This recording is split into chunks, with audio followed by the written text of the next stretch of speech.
I grew up in a Portland suburb where lawns were trimmed neat, and fathers measured pride by the sons who would carry their names. My father, Nathaniel Ward, fit that mold perfectly. A bank manager who spoke little but demanded obedience. My mother, Marjorie, stayed home and softened his edges with quiet smiles. She never argued, never questioned him, and lived as though her only purpose was to keep the house running smoothly. My two older brothers always seemed to shine beneath his gaze. Thomas, already a teenager when I was small, earned applause for his grades and leadership. Andrew, closer to my age, collected trophies and constant praise for his soccer games. Their victories filled dinner conversations with laughter and pride. My own, straight-A report cards, science fair ribbons, were met with a polite nod before the topic returned to the boys. I tried to keep up.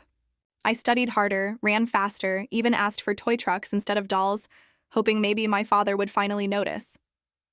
But his approval never came. My mother's response was to teach me how to cook, fold laundry neatly, and keep a home spotless. "These are skills that will make you valuable one day," she'd say, valuable to someone else. When she became pregnant again, my father announced with certainty that the baby would be a boy. He painted the nursery blue before she even began to show. And when Daniel was born, he treated it as proof of destiny. He posed for photos, passed out cigars, and called him the family's future. I was 10 years old enough to realize I had become unnecessary. The morning they told me, the sky over Portland was gray and damp, the kind of day that should have meant hot chocolate and blankets. Instead, my father cleared his throat at breakfast and announced I'd soon be living with a better family. He spoke like he was finalizing a transfer at the bank, not giving away his daughter. My mother sat beside him, eyes on her plate, fingers twisting her apron. At first, I thought it was punishment. Maybe if I apologized for being too loud, too quiet, too much of a girl, they would change their minds. But their calmness left no room for pleading. My father gave me until the afternoon to pack. "One suitcase," he said. "Only what's essential." I walked to my room in a daze, staring at the pale pink walls that had never felt truly mine. Inside the closet, rows of dresses and hand-me-down sweaters hung neatly. What was essential? I folded 2 sets of clothes, added my worn paperback books, and tucked my stuffed rabbit into the corner. On top, I placed a framed Christmas photo, the last one before Daniel was born. In it, we looked almost like a family, and I needed proof that once I had belonged. That afternoon, they drove me downtown to a squat brick building with a faded sign, Family Services. The woman who greeted us held a clipboard and a tired smile. My father filled out forms briskly, handed over my suitcase, and shook her hand as if closing a deal. My mother hugged me once, lightly, whispering that I'd understand when I was older. Then they walked away without looking back. That night in the group home, I lay on a narrow cot that smelled of bleach, clutching the photo against my chest. I made myself a promise. I would never again beg anyone to love me, and I would never forget the day I learned what I was worth. The group home was only the beginning.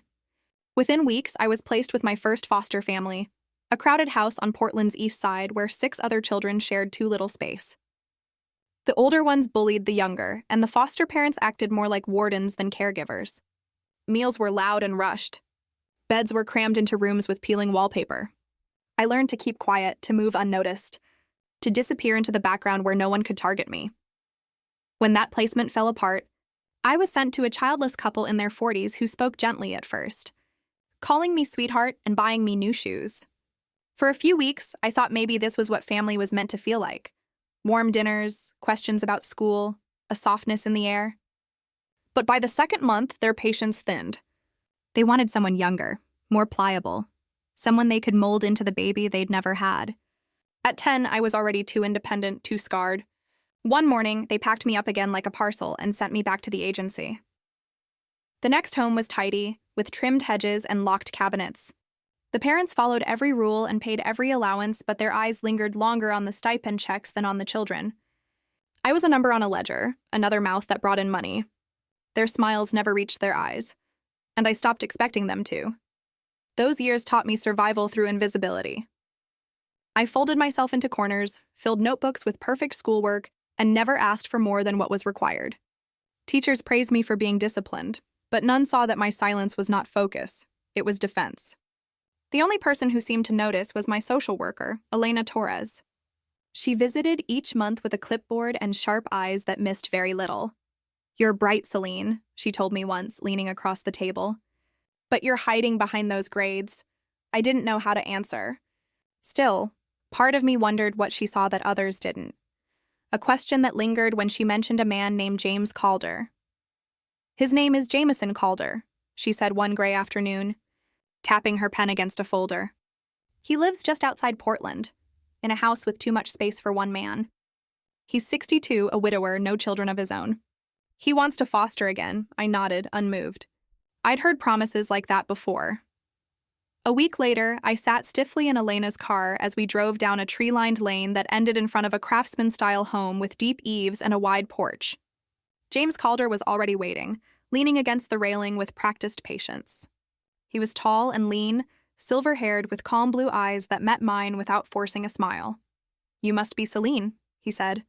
"I've been hoping to meet you." He didn't ask me to perform. He didn't list house rules. Instead, he walked me through the rooms, wood floors polished to a soft shine, books filling the shelves, the faint scent of herbs simmering in the kitchen. When he opened the door to the room that could be mine, he simply said, "I haven't painted yet." "I thought you might want to choose the colors yourself." No one had ever asked me that before. In the weeks that followed, I tested him with silence, and he answered with presence. When nightmares jolted me awake, he waited outside my door with hot chocolate. When homework tangled into confusion, he sat beside me until it made sense. One Saturday, I found him in the garage measuring planks of wood. "A bookshelf," he said with a smile. "I figured your books deserve a proper home." It was the small things that began to unspool my defenses. The way he pinned my school drawings on the refrigerator. The way he never hurried my words when I finally found the courage to speak them. At 11, I began to understand what stability looked like. The day the court finalized the adoption, Elena smiled as the judge declared my new name, Celine Calder. I held the papers in my hands, but it was James's quiet nod that anchored me. For the first time, permanence felt real. Belonging wrapped around me like a blanket I never knew I needed. James had a way of opening the world without making it feel like a lesson. One Saturday, he drove us to the West Hills to explore Pittock Mansion. He pointed to the staircases, the balance of the windows, the way light followed us from room to room. Another weekend, he took me downtown to Keller Fountain Park, where water cascaded over concrete steps, something both natural and designed. Architecture, he told me, isn't just about walls. It's about shaping how people feel inside a space. Those moments planted something deep in me. I started sketching, first houses, then entire neighborhoods, drawing ways to make them warmer, safer, more alive. James bought me pencils and graph paper, never questioning my passion. He encouraged me like he already knew where it would lead. High school tested me in new ways. I still carried the instinct to vanish, but slowly I learned to stand my ground. Then came Zoe Ramirez, who crashed into my life in 10th grade, bold, confident, impossible to ignore. She slid into the seat beside me in the library and declared we were partners for a history project. Somehow she decided I was worth knowing. Against my own hesitation, I let her stay. For the first time, I had a friend who cared simply because she wanted to. Therapy helped too. Dr. Alice Monroe's office was filled with soft chairs and quiet understanding, a place where silence wasn't punished. She guided me back through memories I had buried, teaching me that my parents' rejection spoke more of their limits than mine. Slowly, I began to believe her. By senior year, the impossible happened. A letter from Cornell University's architecture program. Accepted. James framed the letter and hung it in the living room, telling everyone who visited that his daughter was headed to New York. For the first time, the word future didn't frighten me. It felt like something I was already building. By my early 30s, I had found my rhythm. My designs were no longer sketches, but real structures across Portland. Community centers with glass walls and open courtyards where neighbors gathered. Awards came, newspaper features, even invitations to speak at conferences. Yet every success felt incomplete unless I could share it with James. He remained my anchor, always in the front row at openings, his pride quiet and steady. It was during one of those celebrations that I noticed the change. He clapped, but his hands trembled. Later at dinner, he pushed food around his plate, appetite fading. When I asked, he brushed it off with a joke about age catching up. Weeks later, the truth struck like thunder. Stage 4 pancreatic cancer. The diagnosis shattered me, but James stayed calm. "We can't choose the length of the road," he said softly. "Only how we walk it." He refused harsh treatments that would steal what little time remained. Instead, he chose home, and I chose to care for him. Our house became a place of measured days, mornings with medication schedules and tea in the sunroom, afternoons spent revisiting old photo albums, his stories weaving our past into something I could carry forward. In the evenings, when pain pressed hardest, I sat beside him and read aloud. My voice filled the silence that once frightened me as a child, but now it felt like protection. Even as his body weakened, his mind stayed sharp. He asked about my projects, urged me to keep building, reminded me that my work mattered. One quiet night, as rain tapped softly against the windows, he took my hand. His voice was barely a whisper, but the words carved themselves into me. "Build something that outlives us both."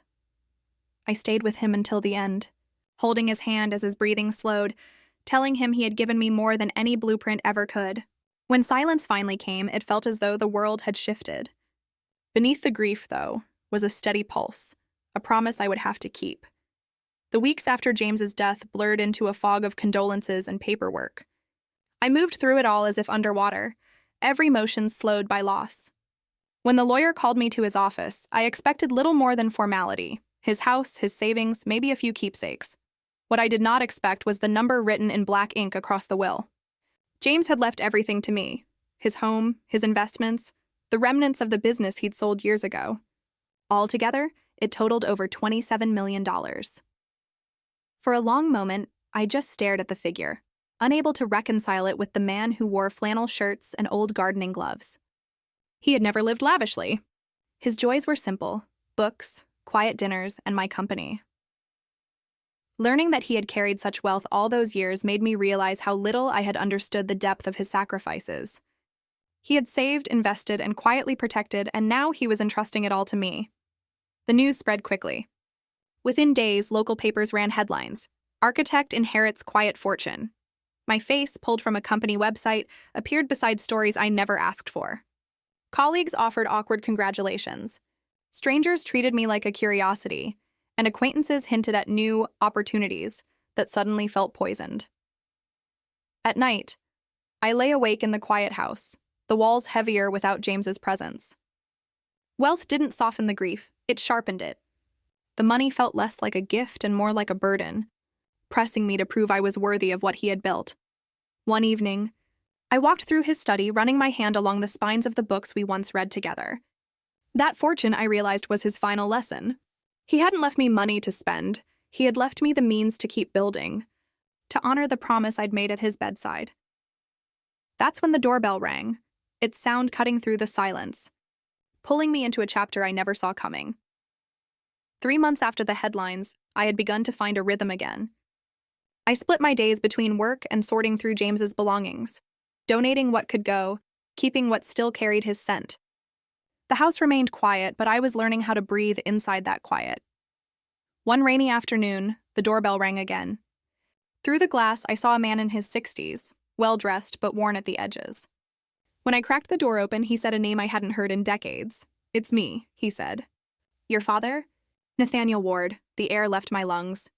He looked smaller than the towering man I remembered, his shoulders hunched, his face creased with time. Yet the arrogance lingered in how he tried to step past me into the house. Behind him stood a younger man in a suit, briefcase in hand. "I've been looking for you for years," Nathaniel said smoothly. "When I read about your inheritance, I knew it was finally time to make things right. I didn't invite them in. I let him talk from the porch, his words spilling about regret, mistakes, forgiveness, family. The lawyer chimed in about reconciliation and legacy. My hands tightened around the doorframe. It wasn't remorse I heard, it was strategy. That night, I called a private investigator. If Nathaniel had returned after decades of silence, I wanted to know why. A week later, the report landed on my desk. Gambling debts, foreclosure, abandoned jobs, burned bridges. Both of my brothers, the sons he'd once praised, were estranged. One had cut contact after years of financial manipulation. The other hadn't spoken to him since college. The picture was clear. This was not a father returning to mend the past. This was a man chasing the scent of money. And for the first time since childhood, I felt no urge to earn his approval. When his lawyer called again to request a meeting, I agreed, not to reconcile, but to confront. We met in a sleek downtown conference room. Nathaniel arrived late, swaggering as if to prove importance. His lawyer set down a worn briefcase, and Nathaniel leaned back, confident and smug. "You've done well for yourself," he said, his voice carrying that same old sharpness. "But blood counts for something. That fortune is part of my legacy, whether you admit it or not." I let him talk, watching as he wrapped greed in words like family and heritage. Then I slid the investigator's report across the table. Pages of debts, foreclosures, and failed schemes spilled into the light. "You gave up any claim to me the day you signed those papers," I said quietly. "You never looked for me until money was involved." "I owe you nothing," his smile faltered. For the first time, I saw the desperation behind his mask. "So that's it? You're turning your back on your own father?" "I'll offer one thing," I said evenly. "Rehab funding, nothing more. If you want a future, it won't be through me. It'll be through getting help." The lawyer shifted uncomfortably, sensing the collapse. Nathaniel's face hardened, but he said nothing more. As I stood to leave, I felt the strange lightness that comes from closing a door that should never have been opened. Days later, I received an email from Jason, my middle brother. He had seen the news and recognized my name. His message was hesitant but sincere, an apology for being silent when we were kids, for not protecting me when I needed it most. We met for coffee. It was cautious but real, the first tentative step toward rebuilding something unfinished. It reminded me that some doors, carefully opened, can still lead to somewhere worth walking. The idea for the Calder Foundation for Family Futures grew from that realization. With James gone and the inheritance heavier than I could carry alone, I knew it had to mean more than stability. It had to become purpose. We launched our first project in Portland, 20 units of affordable housing for young adults aging out of foster care, complete with a community center and on-site counseling. I walked those halls before opening day, my hands brushing the fresh paint, remembering the nights I'd spent in group homes wishing for permanence. Now, here stood a place designed to give others the belonging I was once denied. At the ribbon cutting, I faced the crowd, press cameras flashing, my name still new to most of them, but the mission already alive in me. I spoke of James, of the life he built for me, and the promise I made to carry it forward. "Family isn't blood," I told them, my voice steady. "It's choice. It's commitment. It's love. And when we choose each other, we build something stronger than inheritance. We build a future." As the ribbon fell and applause rose, I reached for the silver key pendant James had given me years ago. It warmed in my hand, no longer just a symbol of the home he opened for me, but of the lives now being opened for others. When fortune and freedom finally rest in your hands, which future will you choose to build? And for whom?